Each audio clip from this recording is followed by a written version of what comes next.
Janob Rasululloh Madina Munawvaraga bordilar. Borganlardan keyin qarasalarki, ahli kitoblar bor edi u yerda yahudiylardan. Ular shu Ashur oyini 9-10 kunlarida juda katta bayram qilishib, roza tutishib, xursandlik kuni qilib o'tkazar ekanlar. Janob Rasululloh so'radilar, u ahli kitoblardan, nima uchun sizlar bu Ashur oyini 9-10 kunlarini juda ta'zim, tavqir qilib, bayram qilib o'tkazasizlar deb so'raganlarda ular aytishdiki, bu kun juda yaxshi kun. Bu kun shunday kuniki, Hazrat Musa alayhissalatu vassalomni, Bani Isroilni Alloh taolo ularga bo'lgan dushmandan ozod qilgan kuni.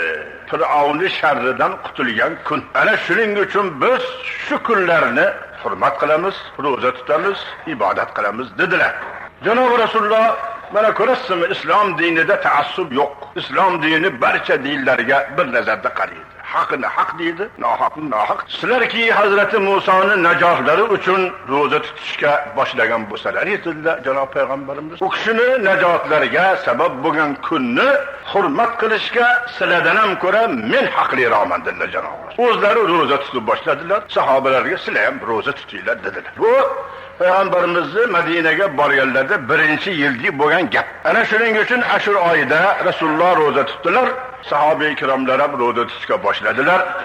Hamma barobar bir kun, ikki kun rozador bo'lishga o'tdilar-u, qachonki Ramazon-i Sharif shu Rasulullohning Madinaga borganlarida 2-yilida, Ramazonning avvali Sha'bon oyida 27-kunida Alloh taolo roza tutmoqlikka farz qilgan oyatini nozil qildi.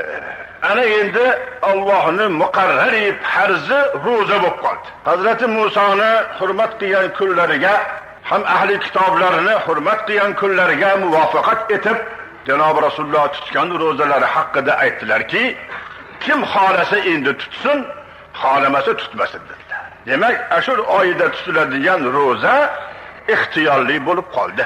Tutgan odamga savob ko'p, tutmagan odamga gunoh yo'q. Endi biz ahli islom mana shu oyni tutganda ehtirom, e'zoz qilishimiz, bir kun, ikki kun roza menamgina hurmat qilishimiz avlo afzal ekan.